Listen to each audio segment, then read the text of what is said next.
Now this video is kind of like a review video. Please don't click away yet. Don't click away yet. If you stick to the end, you might see something crazy at the end, maybe. And that doesn't mean you skip all the way to the end either. You have to watch the whole thing for it to happen. So the company Graph has sent me some of the speed cutters for me to test out. It's designed to be mounted on an angle grinder and it looks like a cutter. Nothing too special. So a very important disclaimer before this video starts. I am going to try and be as honest and as unbiased as I can when I test this product, but as I am still human, I am going to have some innate biases, so just keep that in mind, keep your eyes peeled, don't take all the information for granted. Anyway, so putting it onto the angle grinder is pretty much the same as putting on any other cutting disc, really, nothing fancy. My first test cut with it, or rather the first opportunity I found to use it, was when I was trying to fit an over-thick sleeper into a metal retaining post, where I had to make a dado at the end of the sleeper. The sleeper was a piece of red gum, which is really tough wood in Australia, but the cutter cut through it like it was cutting through air. A really quick and successful fit. The next time that I found use of the speed cutter was when I was trying to chop down a branch of a tree without a chainsaw, because I don't have one. Now that's a lot of damage! I then tried doing some carving with it, and this actually worked surprisingly well. It was much easier to control when you're taking light cuts rather than really heavy cuts like cutting down a tree. At least it wouldn't kick back every 2 seconds.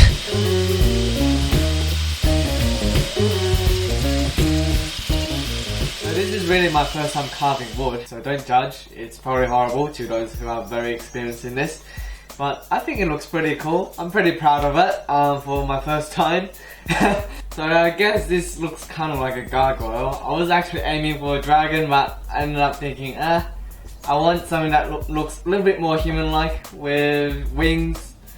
And this is what ended up being. I kind of messed up the hands though, which is a bit sad because I just couldn't get into here due to the size of the disc I was cutting with. But overall, I'm pretty pleased with the end result, and I'm pretty impressed with how the cutter is able to carve something like this just freehand. And kind of the main thing with the cutter that really helps carving is that it can cut away wood really effortlessly, which means that it is really easy to control. You don't really need to force it into anything. It's just the second you touch wood, it just cuts it away. However, that could also be a disadvantage, which means that it is extra dangerous. Just imagine what it will do to body parts when it comes in contact with yourself. However, that really goes with any power tools in a shop really, is that you really don't want to touch any cutters that are moving. But I think the thing that makes it more dangerous than the tools in a shop is that it is really freehand. Like, even with the circular saw, you have a base that helps guide it.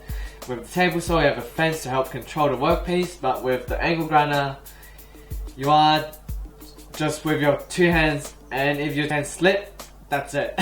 So I guess that's why it is a little bit more dangerous than the other tools in the shop. But the fact that it cuts so effortlessly makes it a little bit more safer, I guess, as in you don't need to force it through anything. However, I think there is one exception, is that when you try to make really deep cuts and then the wood actually starts binding to the side of the cutter.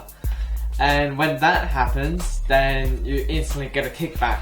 And the angle grinder is going at such a high speed that kickback is really violent.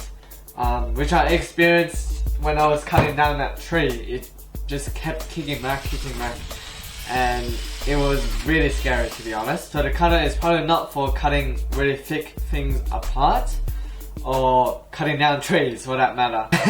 But carving, definitely yes. It is really good at it. Also with the speed cutter, I think it is so much more important to put a guard on, because the chips that come flying back is flying at a much greater speed than cutting metal wood, because wood is just so much lighter, and as a result it hurts so much more when it hits yourself.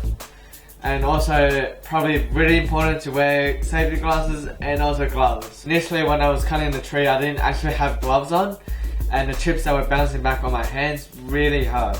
Now the main thing that I've been complaining about the cutter really is that it's just freehand and it's just hard to control sometimes like that, causing it to be a little bit unsafe. However, what if instead of using human hands, we get someone else to do it? or something else to do it. So this is kind of like a spoiler, but that's alright because it's not nearly finished, so it's not really a spoiler if it's not finished. So far only 2 of the links really work because I blew up one of the motor drivers, so only 2 motors work at a time now instead of all of them, which kind of sucks, but should be enough to move this thing around. The angle grinder is only attached to it by tape. I know, yeah, it's very risky indeed. So hopefully the first thing the robotic arm does isn't to kill me. Hopefully I don't die. Wish me luck. Plugging it in. Holy shit! I don't think I'm far back enough for this.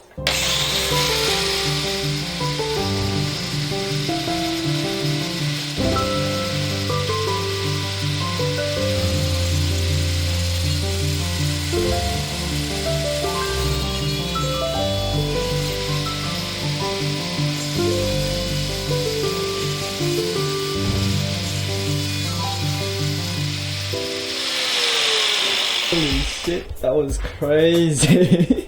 But it actually worked. Oh yeah, the cut is actually pretty decent. At least it's a straight cut. But as you can also see, the cutting depth really isn't much because you got only this much. See so much potential with this. Once I get the CNC part done, so I'll be able to just put in G-code and be able to carve something, then this is gonna be fantastic. But for now, I think for a review, this should be pretty much it. Before I end this review, just keep in mind that everything that I've talked about, this product really is just the blade that I've got sent. So the speed cutters that you buy might perform differently to the ones that I have, and also the performance of the blade could also be due to the angle grinder and also my grinding technique as well, which could impact how well the blade performs. Because once again, it's the woodworker who makes the tools, not the tools that makes the woodworker. So that's just something to keep in mind with as you absorb the information in this video. Otherwise, I do look forward greatly to using this tool in the future, and I guess until next time.